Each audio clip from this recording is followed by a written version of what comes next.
Frontcast. Conversas inteligentes sobre saúde e tecnologia.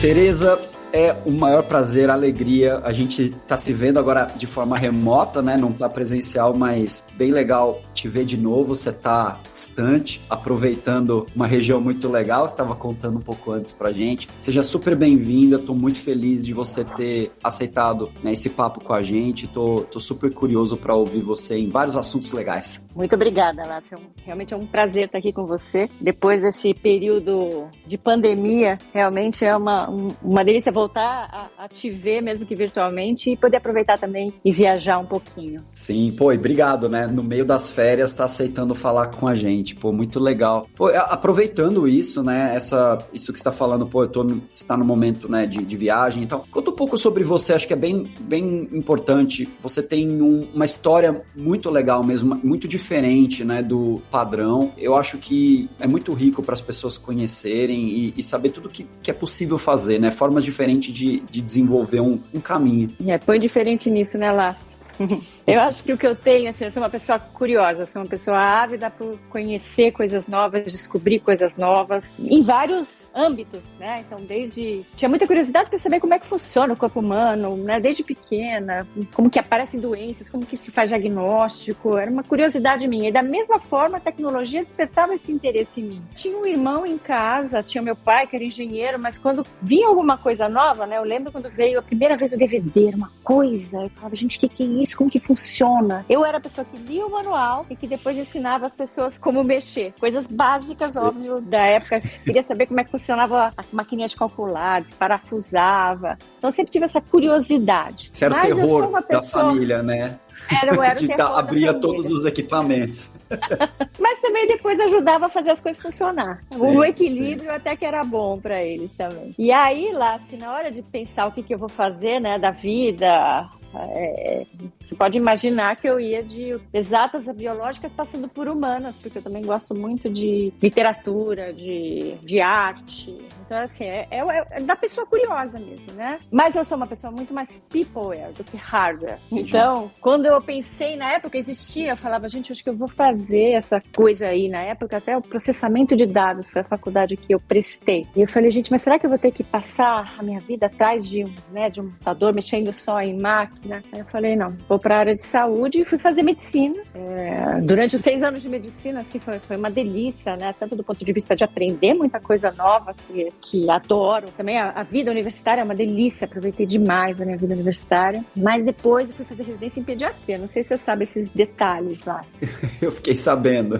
Nossa, incrível. E aí que eu também gosto muito de criança, eu adoro criança, mas depois ver criança sofrer, ver criança com dor, ver criança morrendo, aquilo pra mim foi muito difícil de lidar, muito difícil. Eu fiquei deprimida, fui atrás fui fazer terapia e resolvi parar, tranquei matrícula, eu não estava realmente conseguindo lidar com isso. E nesse período eu tinha uma amiga que jogava handball comigo, na ponta, eu entrei como sucessora dela no time, que fazia... Você jogava hand, eu não acredito que você jogava. Eu brinco com um amigo que é uma luta disfarçada de esporte, né? Porque handball... E eu sou pequena também, não sei se você se lembra, mas eu sou pequena. Nossa, já apanhei muito jogando handball, mas adorava. Aliás, qualquer esporte eu adoro. Isso também é outra característica minha. Eu jogava handball, basquete, fazia natação, atletismo e futebol de salão. Lácio, eu aproveitei muito mesmo. E hoje, só uma curiosidade, antes de você continuar aí hoje, você tá fazendo, quais são os seus esportes aqui? O que você faz hoje? Isso é engraçado, lá, porque assim, eu gosto muito, aquela história de ser peopleware, eu gosto de esporte coletivo. Então, o que eu gostava da época da faculdade era estar no meio das pessoas, era jogar junto com o time, viajar. Pra mim era até menos importante ganhar, lógico que a gente sempre adora quando ganha, mas esse convívio, né? Eu tenho essas amigas até hoje, a gente convive diariamente quase, né? Felizmente via grupos de WhatsApp. Só que depois de um tempo você não consegue mais fazer isso, né? Você começa a trabalhar, você não pode aparecer com o joelho tornozelo torcido, com o olho roxo, que era o que acontecia na época da faculdade, e tudo bem, a gente dava um jeitinho, né? Aí eu comecei a fazer outros esportes, mas sempre aquela coisa assim, nado 6 meses, aí enjoo, aí faço funcional, mais uns 3 meses enjoo, vou jogar tênis, torci o pé. E aí, agora, o que é o meu hobby? Mergulhar. Eu mergulho, aliás, no início das minhas férias, foi até para fazer algo inédito para mim, que eu fiz um curso de mergulho em caverna aqui no sul da Espanha. Nossa, que legal. Que legal. Muito, muito legal, mas assim, eu prefiro mergulhar no mar. Eu gosto de... Um pouco claustrofóbico. Exato. É muito bonito, né? Toda aquela... É um ambiente bonito, né? Uma coisa escura, mas que você coloca a luz e você vê aquele recortado. É bonito, mas eu prefiro o mar. Eu prefiro saber que ali em cima tem um lugar para eu sair se der algum problema. Mas é isso que eu faço, então. Para poder fazer isso, eu faço mergulho técnico. Então eu carrego nas costas, na maioria das vezes, 2 cilindros de aço. E além disso, um stage. Para você fazer isso, você precisa estar bem preparado do ponto de vista físico. Então, na verdade, agora o que eu faço é o contrário, né? Não é que eu faço esporte pelo esporte, eu faço exercício para poder mergulhar e conseguir carregar tudo isso daí. Nesse mergulho aqui da Espanha, aliás, passei até um vexame. Eu tinha tido Covid, fiquei 2 meses, mais ou menos, sem fazer exercício, porque meu Covid foi muito leve, mas de qualquer jeito dá uma baqueada ali, fiquei 2 semanas mais ou menos, aí emendou viagem. Nossa, apanhei para carregar o cilindro, apanhei. Mas continua, e aí a sua amiga do Rende que você estava comentando? E aí eu perguntei para ela, falei, chama Lucila. Lucila, como que funciona isso? A Lucila, aliás, é um expoente lá nos Estados Unidos, é disputada lá nos Estados Unidos. O que é isso que você faz? Porque eu gosto de tecnologia, eu gosto de computação. O que é, né? A gente não sabia, né? Eu só sabia que existia uma residência de informática médica porque ela fazia. Ela me explicou, eu falei, posso dar uma olhada lá? Bom, me achei lá. O tempo passava que eu não via, cada hora aprendendo uma coisa nova. Aí foram 2 anos de residência, aí eu fiz a residência, 2 anos de residência em informática médica. E lá eu aprendi tecnologia mesmo, né? Obviamente não com a profundidade de quem faz uma graduação na área, mas aprendi lógica de programação, arquitetura de redes, a gente abria computador. Voltando lá da infância. Exatamente, eu me aproveitando, aprender um monte de coisa nova e diferente, e tudo isso aplicado à medicina. Então, desde coisas simples como o primeiro website da faculdade de medicina foi a gente que fez. A internet estava nascendo naquela época, aqui no Brasil. Fora do Brasil já existia há mais tempo. Tudo era uma grande descoberta. CD-ROM para material educacional na área de anatomia patológica, a gente criou ali, digitalizava as lâminas, colocou no CD, era muito gostoso. Implantação de projeto na farmacologia do hospital, banco de dados. Então, foi uma época muito rica. Construção de uma intranet lá no departamento de radiologia. A residência em si foi muito boa. Já emendei um doutorado numa outra área muito interessante, que era com inteligência artificial. E a gente desenvolveu ali um algoritmo para predição de dispersão de gripe. Nossa, que legal. Bem atual. E na sequência, eu fui trabalhar no Fleury. Foi mais ou menos nessa época. Eu tinha um amigo, um radiologista, casado com uma grande amiga minha.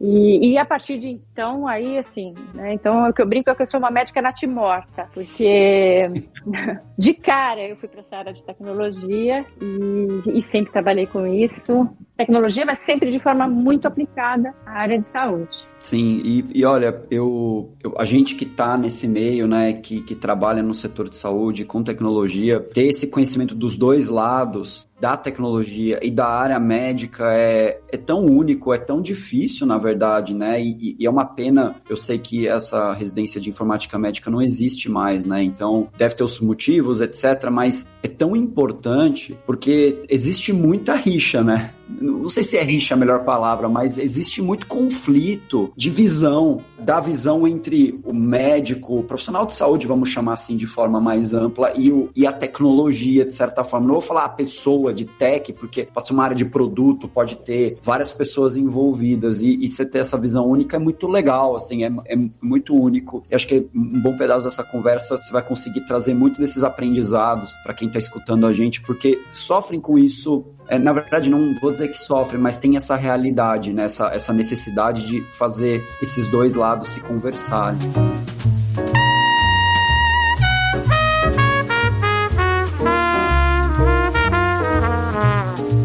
aproveitando, assim, um pouco desse momento que a gente tá e por todas as suas experiências, acho que também vale a pena citar uma coisa que eu gosto muito de ressaltar os nossos convidados que vêm aqui no Prontcast, a proximidade com as startups, porque a gente teve outros convidados que também fazem isso e acabam não comentando, e você acabou não comentando também, mas eu queria também te dar os parabéns, porque é muito legal você ter o conhecimento, ter essa relação com as empresas grandes, que são instituições de liderança, né, do setor, mas você também está envolvido na onde a tecnologia nasce, essas novas tecnologias nascem, essas inovações que podem ou não podem dar certo, e você está envolvida bastante nisso. Conta um pouco como é que você começou, né? Acho que é meio óbvio por conta da sua curiosidade, mas conta um pouquinho e depois eu ia entrar num assunto relacionado a isso. Por conta da minha experiência como CIO do Fleury, CMIO do Sirius, CIO do Américas, o que acontece, essas grandes corporações, elas não dão conta, né? E não vão dar. E isso a gente está falando da saúde, mas não é da saúde só. É qualquer setor de saúde, qualquer segmento do mercado.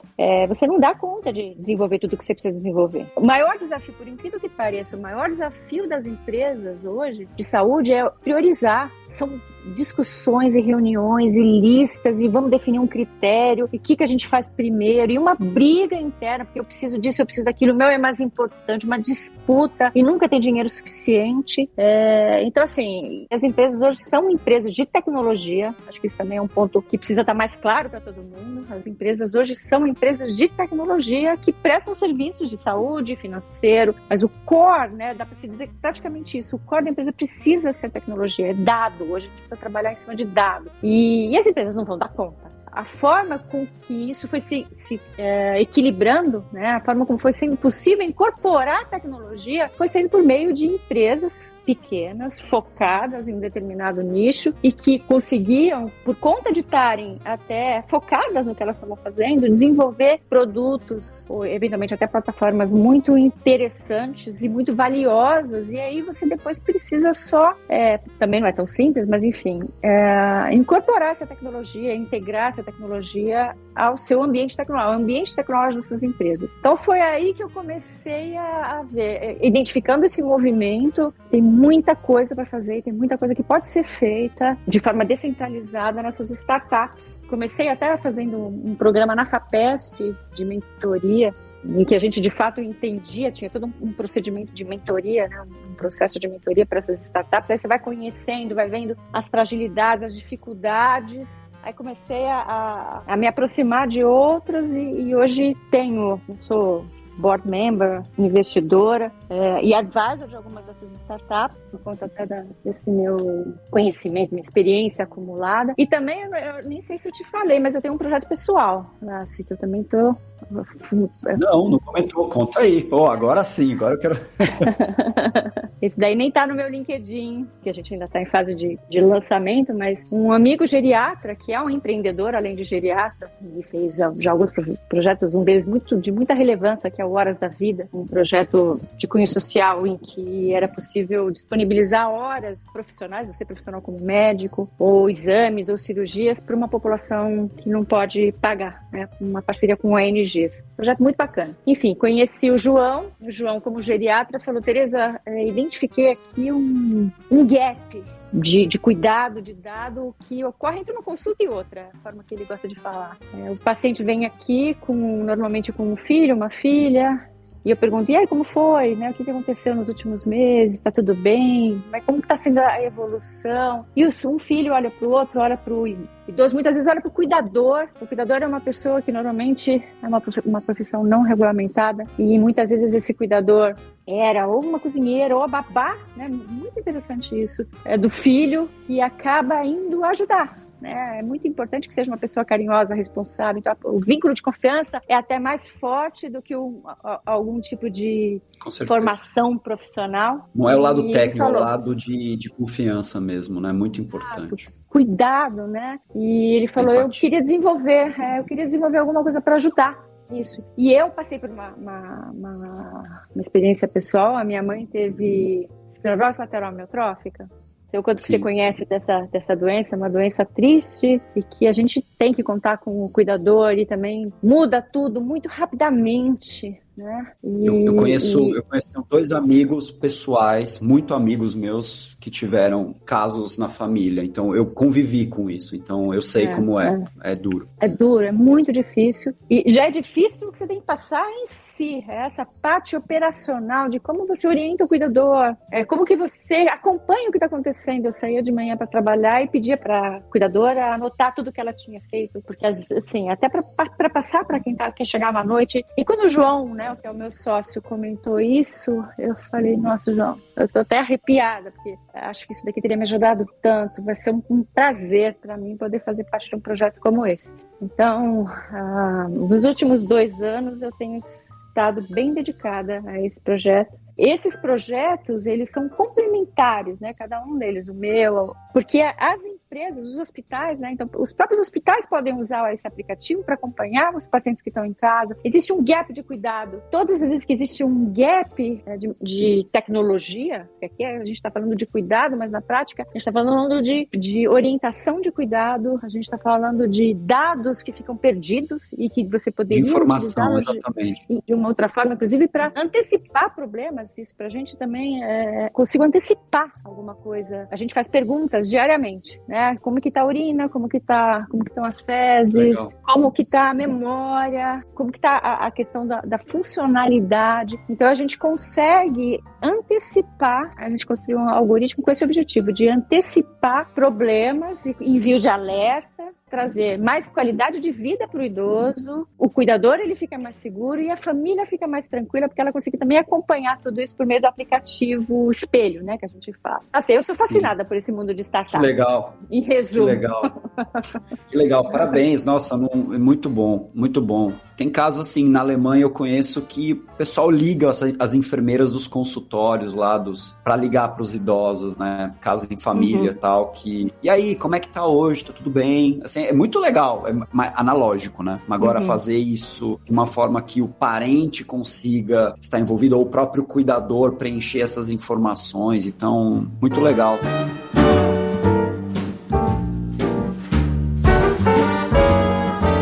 Você comentou uma coisa que para mim é bem importante. Você falou assim, as empresas são de tecnologia e prestam serviços, os serviços que elas se propõem, saúde, financeiros, etc. O quanto isso está na cabeça das empresas de saúde? O quanto a gente está amadurecido com essa ideia e o quanto a gente tem conseguido investir, não só o dinheiro diretamente, mas indiretamente sempre vai ter um custo financeiro, obviamente, mas o tempo de conhecer novas tecnologias, o quanto isso está maduro, em que momento nós estamos, você que é insider, né, desse mercado, você conhece super bem, em que pé que nós estamos na área da saúde, nesse quesito? Como em qualquer outro setor, a gente tem um pouquinho de tudo, mas eu acho que na saúde a gente está muito atrasado em relação a outros setores. A pandemia deu uma bela avançada. Acho que dá para dizer que esse foi um dos poucos benefícios da pandemia, que houve uma necessidade de no mínimo você ter que encarar que a digitalização ela pode ajudar muito. Mas, de maneira geral, acho que quando a gente vê a maioria, assim, no setor de saúde ainda existe uma visão de retorno de investimento no curto prazo. Isso já é um desafio para quando a gente fala de tecnologia. Então, porque quando você fala de comprar um tomógrafo ou de construir uma ala no centro cirúrgico, o retorno ele é muito mais imediato. E Sim. Quando você fala de tecnologia, não necessariamente esse retorno é tão rápido, né? E inclusive você precisa desenvolver novas expertises dentro também da instituição, que depois elas consigam extrair o valor do que essa tecnologia traz. Isso no mercado financeiro é muito óbvio, né? Eles identificam muito facilmente o valor do digital com essa visão de longo prazo. Na saúde isso ainda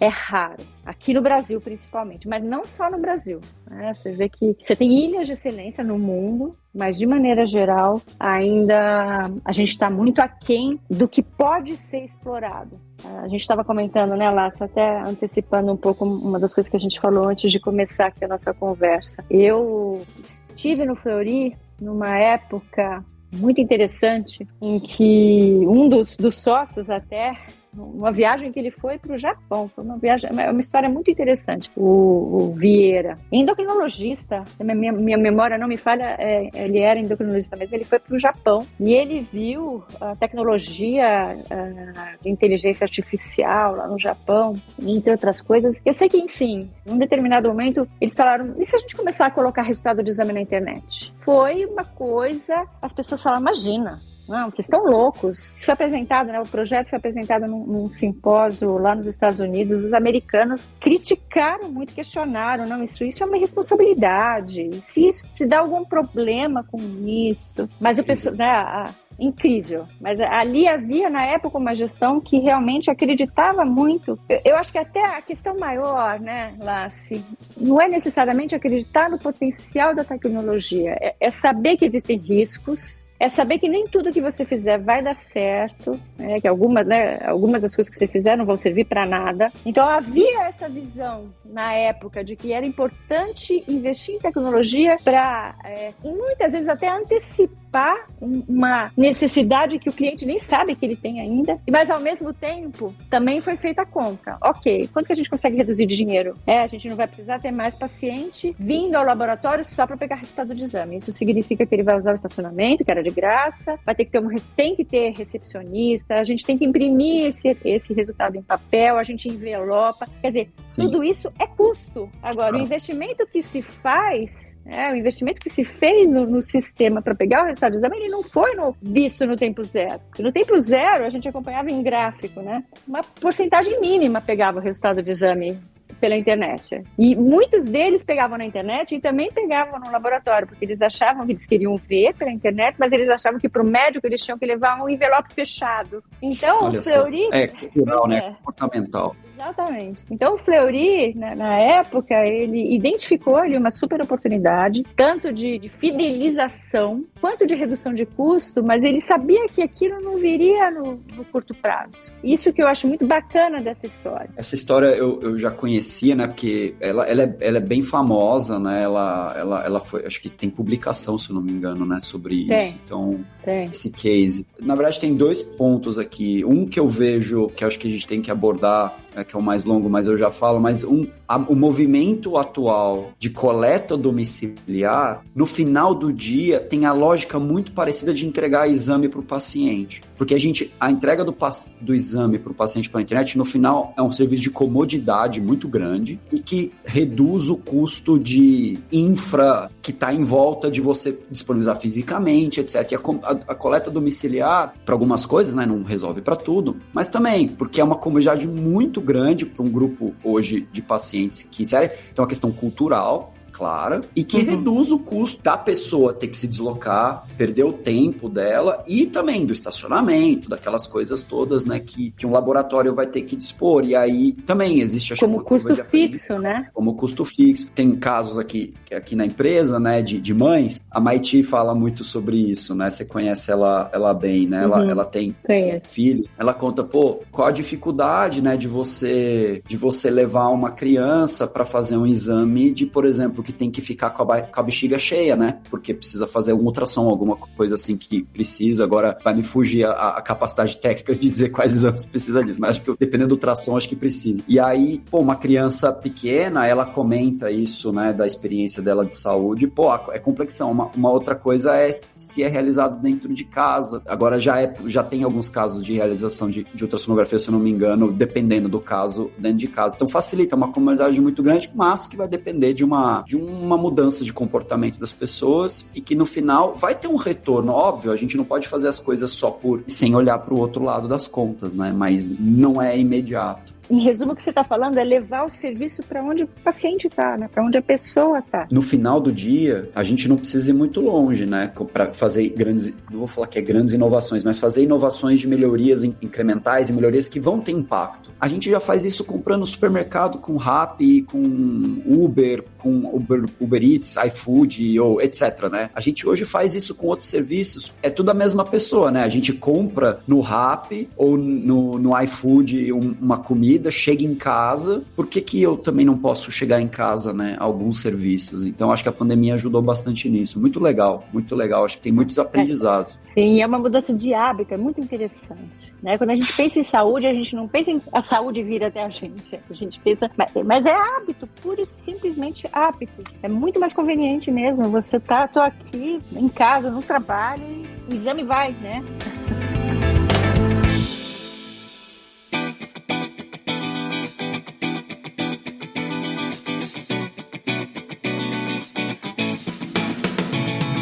E aí tem uma coisa que é bem legal. A gente estava falando um pouco antes, né? Não precisa fazer rocket science para ter impacto, né? Não é simples colocar um exame na internet, né? Não estou minimizando, porque tem um monte de segurança, a gente tem que levar em consideração vários aspectos, mas tem muita inovação que pode ser realizada com esticar o pescoço um pouco para fora, né? Então você deu esse exemplo, a gente foi para o Japão e a partir disso fez umas conexões e um grupo de pessoas teve uma ideia, né?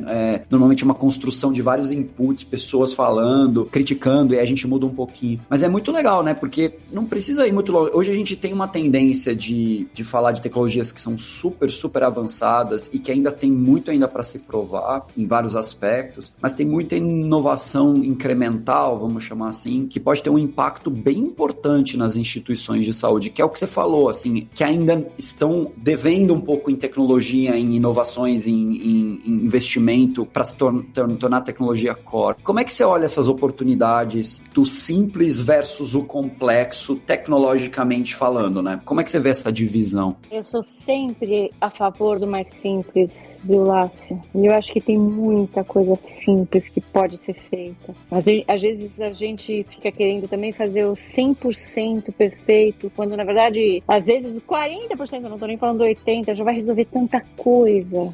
Essa é outra coisa bacana, né?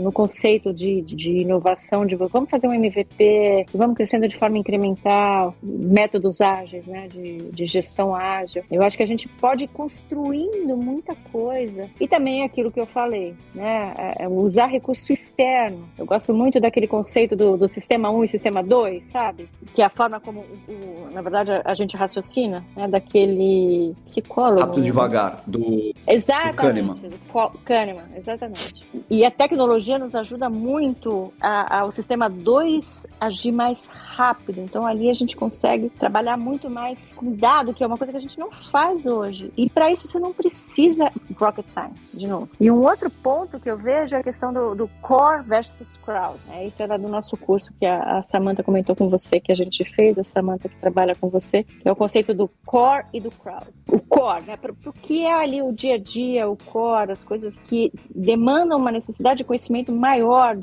daquilo que é o seu corpo, por exemplo, quando a gente fala de Fleury, a parte de medicina diagnóstica mesmo, pura. Agora, vamos usar crowd, o conceito de crowd, o conceito do que é externo, o conceito de algo que alguém em qualquer lugar do mundo pode estar fazendo e que eu consigo incorporar, integrar ao meu core, que a gente está falando de pessoas, mas não se aplica só a pessoas, o conceito do core e crowd, se aplica também a tecnologias, né, que é aquilo que eu falo também da startup. Mas eu fugi um pouquinho da sua pergunta. A simplicidade da gente desenvolver, né, algumas transformações versus a gente focar numa coisa muito complicada que ainda tem muita coisa a se provar. Eu queria muito ouvir de você onde que você está vendo essa simplicidade que a gente ainda não faz. Você pode abordar, por exemplo, você falou assim agora, a parte de dados, a gente não olha os dados. Vamos olhar os dados, e aí? Como fazer? Como começar com isso? Onde está o simples? Onde que as empresas de instituições de saúde, e você com esse olhar técnico, falando, se a gente fizesse assim, essas 3 coisas bem feitas, não sei se são 3 coisas, eu queria muito ouvir você, porque você tem uma visão muito de dentro, né? Onde é que está o simples que as empresas ainda não fazem e pode ter um resultado muito legal? Quando a gente fala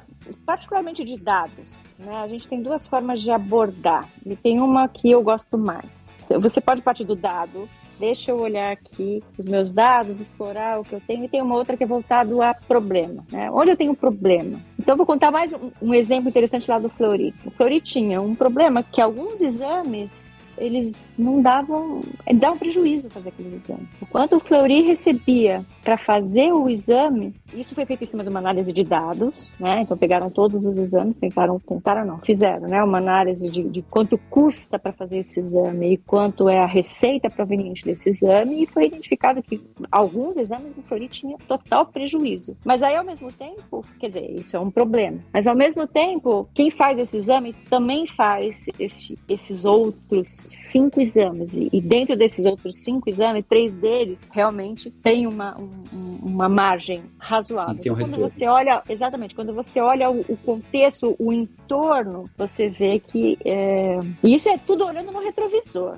você vê Sim. que faz sentido. Agora eu vou centralizar esse conjunto de exames em 2 ou 3 unidades para que facilite essa questão de quem faz já que eu vi que é esse conjunto de exames, eu vou facilitar para o cliente para que ele venha e faça esses 5, 6 exames no mesmo lugar. Onde não são feitos os outros exames, eu nem vou colocar esse que eu tenho prejuízo, porque não faz sentido. Então é que eu falo de analisar coisas simples e tomar decisões em cima desse dado. Eu tenho quase certeza que eu vou dizer, mas fica aqui só um ponto de atenção. Talvez minha memória esteja me confundindo. Eu tenho quase certeza que o PlayStation, por exemplo, ele toma prejuízo no console e ele ganha com o jogo. Então, assim, é quase assim. Eu preciso... E eu não tenho certeza se Nespresso também não é o mesmo modelo. Se é subsidiada a máquina e o que gera o que eu acho a inovação da Nespresso maravilhosa, né? Eu acho impressionante. Eu adoro, eu comento sempre. Mas eu tenho quase certeza que o console ou é muito... A margem é negativa ou é muito baixa, né? Comparado com o que as cápsulas fazem. Então, é o mesmo conceito de... É o mesmo conceito. E acho que aqui também tem um case muito famoso, que é o da Gillette. Que a Gillette passou a dar, em determinado momento, de graça o cabinho para você e só cobrava a lâmina. A gente consegue aprender muito olhando para os outros setores, né? Porque os compadrões, eles voltam, né? A gente não tem muito segredo, não tem muitas coisas muito diferentes, né? A gente consegue aprender muito olhando para o lado, bem legal. O que faz o cinema ser lucrativo é a pipoca. Mas como que você chega a essas conclusões? É olhando dado. E aqui a gente está falando de dado de negócio, mas tem muito dado de saúde, tem dado clínico, tem dados que podem otimizar, trazer muita eficiência. E quando uma coisa que eu sou fascinada, né, que é a troca de informações.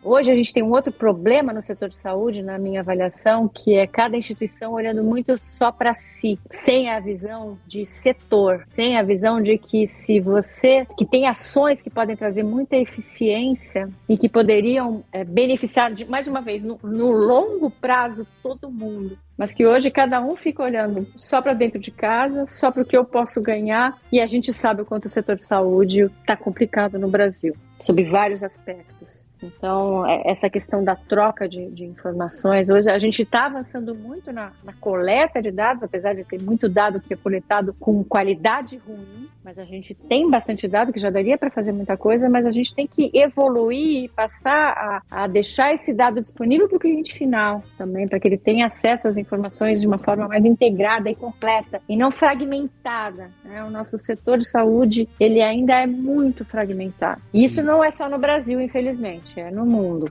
com ilhas de exceção, mas é no mundo.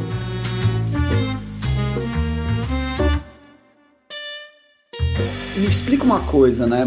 Uma coisa que me dá muita curiosidade. É uma discussão entre os empreendedores que estão começando em saúde. Muitos acabo ajudando, eu também faço algumas mentorias, né, para empreendedores, e você fala com fundos de investimento, pessoas que não são do mundo da saúde, mas estão entrando. Existe uma máxima do tipo, nossa, saúde demora mais do que outros setores. E de fato, né, tem o ciclo das coisas acontecerem mais devagar. Na tua visão, por que isso acontece? De fato, existe, na sua visão, você concorda com isso? Isso é verdade? E se sim, por quê? Por que demora, né? Teve que vir uma pandemia ou pra gente fazer algumas coisas que parecem, né? Hoje, olhando para o retrovisor é fácil, né? Porque a gente olha para trás, é fácil criticar, falar, e podia ter feito antes. Mas é claro que a gente tem que colocar um baita filtro nessa questão. Mas quando você concorda e as razões por trás disso? Eu concordo 100%. Demora muito. Tanto a gente vê isso. Eu trabalhei do outro lado do balcão também, né? Eu trabalhei em empresas de tecnologia. Isso se torna muito evidente quando a gente vai para empresas de tecnologia que prestam serviço para diferentes verticais. Então você tem lá a vertical de finanças, de educação, de saúde. Normalmente já é uma coisa bizarra, porque principalmente em empresa multinacional, eles colocam educação, saúde e governo tudo junto. E finanças é aquela vertical que tem os melhores talentos, os melhores equipes. Exatamente por isso. Na saúde é lento, na saúde o ticket é mais baixo. O setor de saúde, ele não está, quando a gente está falando de tecnologia, né? De hardware, software. É muito mais difícil você vender na saúde, você implantar na saúde, do que para outros setores. Até a educação hoje está melhor. Eu acho que é um conjunto de fatores, né? Um deles é a forma como o sistema de saúde nasceu mesmo, ao longo do tempo, né? O primeiro eram as santas casas, eram os hospitais que eram das comunidades de imigrantes no Brasil. Depois vieram assim, os médicos e as empresas de familiares de médicos. Tudo isso, obviamente, né, sempre é super importante destacar que tem muitas exceções, né, mas na maioria das vezes tinha muito pouca profissionalização. Então não tem gestão estruturada como nos outros lugares para que você consiga tomar uma decisão mais rápida porque você tem dado, né? Então começa daí. As empresas não sabem, o hospital não sabe quanto que custa uma internação, quanto que custa um dia, um mês, né? Esses custos muitas vezes você não sabe dentro de uma instituição de saúde. Muitas vezes é uma gestão meio que às cegas e que as decisões são tomadas não com base em dados objetivamente, mas, né, até um termo interessante pelos hippos, a pessoa mais bem paga da organização. Hoje é assim que funciona e no passado mais ainda, né? O sócio que decidiu o que eu vou fazer, o que eu não vou fazer e quando eu vou fazer, e aí tudo isso tinha que ser decidido por meio de bateção de cabeça e não com dado em questões concretas. É quem grita mais alto, né, no final do dia. Quem grita mais alto, quem tem mais poder. Você disse no começo, né, que é muita gente querendo priorizar o seu próprio problema. É difícil mesmo, né? São muitas pessoas. E é aquela coisa também, porque aí você não tem visão de longo prazo, que nem se sabe direito do que é visão de longo prazo. O médico, na sua formação, ele não tem nada relacionado à gestão, relacionado a controle de custo, fazer orçamento. Imagina, é uma profissão técnica. E essas pessoas saíram da faculdade e começaram a fazer gestão do seu próprio consultório, montaram um hospital e assim foi crescendo. E temos muitos que são absolutamente fora da curva, né? Mas que era uma questão pessoal. Outros foram atrás de formação, outros profissionalizaram suas equipes, e é por isso que a gente vê alguns resultados diferentes. Mas, de maneira geral, particularmente no Brasil, ainda é essa situação. Então, demora mesmo, demora muito, é muito moroso. E isso, para quem, se você, né, aquilo que eu estava falando, minha experiência de trabalhar em área de tecnologias, isso é muito gritante lá. E as empresas de tecnologia muitas vezes falam, não quero, não vou investir em saúde. O retorno é de muito longo prazo, toda a negociação. Mas, por outro lado, eu fico pensando aqui, isso é prato cheio para o inovador, né? Quem for rápido, todo Sim. mundo é lento, né? Eu fico pensando assim, se tem claro que nunca se faz nada sozinho em saúde, né? Tem que criar teias, tem que se criar conexões, um ecossistema, uma comunidade de empresas que pensam da mesma forma. Mas eu vejo muita oportunidade, porque é isso que você falou. Na média, o profissional de saúde não tem muito gestão como educação. Mas quem tem, tem muita oportunidade pela frente, né? Eu acho que isso ficou muito claro, né? De investimento. Falar, nossa, se a gente trouxer esses conhecimentos de fora, acho que tem muita oportunidade. E aí, eu queria muito ouvir de você, até nesse sentido. O que é o transformacional na saúde, na tua visão? Onde que tá? Porque aqui a gente falou de melhorias que são muito importantes, de conveniência, de traz ele para cá, é mudar a forma como a gente está entregando certos serviços, e isso é muito importante. Você vê alguma coisa que está sendo feita e que você olha e fala, não, isso vai mudar o jogo em saúde ou não? Né? Curiosidade. O que eu acho que é transformacional, e aí, de novo, indo para coisa que é simples de fazer, e que não se faz em saúde por uma questão histórica, que muitas vezes para mim é muito difícil de entender. Colaboração. Você não vai fazer tudo sozinho. Não tem como fazer tudo sozinho. Então você precisa trazer para trabalhar do seu lado, para fazer uma oferta combinada. Naquele modelo que a gente estava falando, né? Da pipoca com o cinema. Falta isso. Falta muito. As pessoas se veem como, não, só eu sei fazer, só eu entendo como... Isso eu vi em todo lugar que eu fui. Todo lugar que eu fui. Maior ou menor grau. Tem que colaborar, tem que identificar quem pode ser um parceiro, e parceiro mesmo, né? Que tem um serviço, que fora que eu posso fazer algo complementar e vamos crescer junto, vamos crescer todo mundo junto, e não da forma como é hoje, que é uma briga, é uma disputa aí que, além de todo o setor sofrer, quem sofre mais é o paciente final, né, que tem uma carência de oferta de serviço enorme. Isso não é difícil de fazer, é muito mais simples e muito mais fácil, exige muito menos investimento, mas é uma questão de mudar o mindset mesmo. E agora já indo um pouco menos para essa parte soft e indo para uma parte mais hard, é o que eu acho que vai ter um papel muito transformador no médio e longo prazo, ainda para mim a inteligência artificial, na predição e na prescrição, no prescription. A gente vai conseguir atingir uma parcela muito maior da população se a gente conseguir usar bem os dados. Se a gente conseguir captar dado e usar bem esses dados. A gente consegue atuar com escala, né? Hoje, o que a gente faz no setor de saúde, a gente atua praticamente 1 para 1. Com tecnologia, com dado, com inteligência artificial, a gente consegue trabalhar 1 para N. Nossa, isso é muito legal, isso que você falou. Muito legal.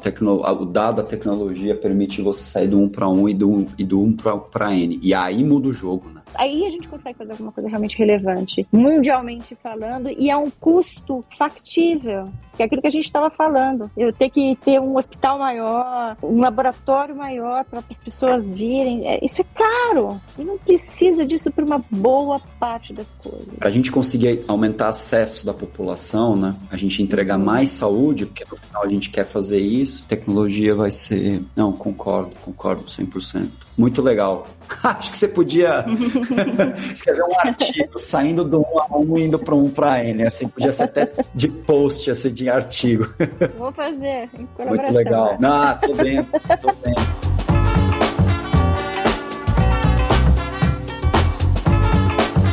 Você acha que essa transformação que a gente está falando, alinhado com essa certa morosidade na média, de novo, tem gente fantástica em saúde, a gente conhece alguns casos que são impressionantes, mas na média tem uma demora maior. Você acha que essa transformação vem de dentro ou vem de fora? Agora é chute, tá? É previsão. É gente nova entrando, essas startups que vão mudar, outras empresas que vão entrar em saúde, que já tem escala em outros mercados e vão aproveitar essa escala para poder atingir, ou não? Desculpa, você acredita que ela nasce ainda dentro das instituições atuais da área da saúde?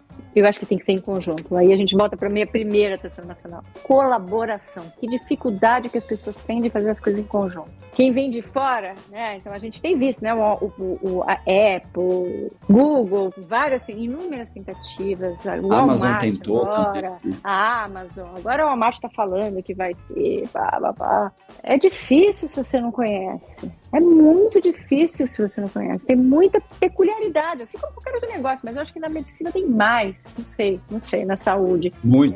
Tem uma muito, complexidade. Então, por que não fazer junto? Por que não unir esforço? Eu acho que é isso que é o que vai acabar acontecendo. E eu tenho visto esse movimento. Eu acho que as empresas de tecnologia, elas têm muito poder, elas têm muito dinheiro, né? Então elas têm isso a seu favor e elas sabem fazer tecnologia, diferentemente do setor de saúde que não sabe. Mas eu acho que vai ter que ser em conjunto, vai ter que ser unindo esforços para poder chegar a um resultado que seja de qualidade, da junção de esforços entre os dois, de dentro para fora, em conjunto, em parceria, que é aquilo que eu estava falando do complementors e da colaboração.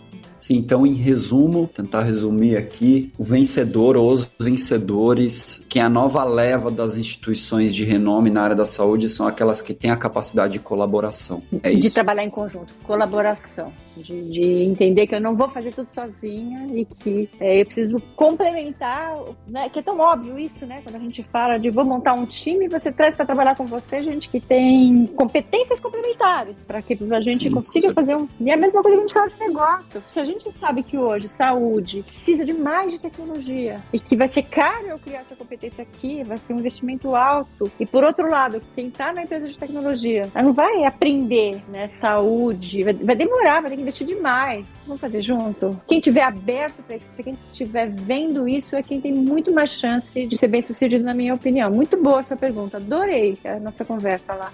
Tô adorando. Muito legal. Não, e a gente tá chegando aqui no fim mesmo, porque também não quero... Você tem que aproveitar suas férias. Então, a gente tem os tempos que a gente combinou. Tem muita oportunidade e obrigado demais por dar sua visão, porque você é uma pessoa complementar na essência, porque você tem os dois lados muito diferentes, semelhantes em certos pontos, mas, né, o tech e a medicina, né, a saúde dentro de você, e com uma baita de uma curiosidade, isso pra mim é o que move o mundo, né? A curiosidade, a gente ser curioso e tentar entender como o mundo funciona. Tô vendo você daqui a pouco querendo fazer um curso de física, aí você entender como o mundo funciona.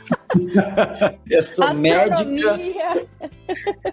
Muito legal. Eu queria te agradecer demais por esse papo, foi muito bom, foi ótimo te rever à distância. Obrigado de novo. Deixa pras pessoas que estão nos escutando, a gente depois vai colocar nas notas os seus caminhos, mas se alguém quiser ler o que você escreve, ou artigos, ou tem algum lugar, LinkedIn, algum lugar que você escreva, ou que você tá um pouco mais atuante, que as pessoas podem te ouvir, ou eventualmente, adorei o que a Teresa falou, queria ouvir mais, ela te procura no LinkedIn, te manda um tweet, o que deve fazer? Acho que pelo LinkedIn é o mais fácil mesmo. Eu confesso que eu sou um pouco indisciplinada, eu não centralizo as minhas coisas em nenhum lugar, fica tudo meio voando por aí. Mas o LinkedIn é onde é mais fácil realmente me achar e ter os meus contatos. Fico à disposição, adorei a nossa conversa, me fez pensar muito, muito legal. Muito bom, obrigado de novo mais uma vez, obrigado a você que está nos escutando e até mais.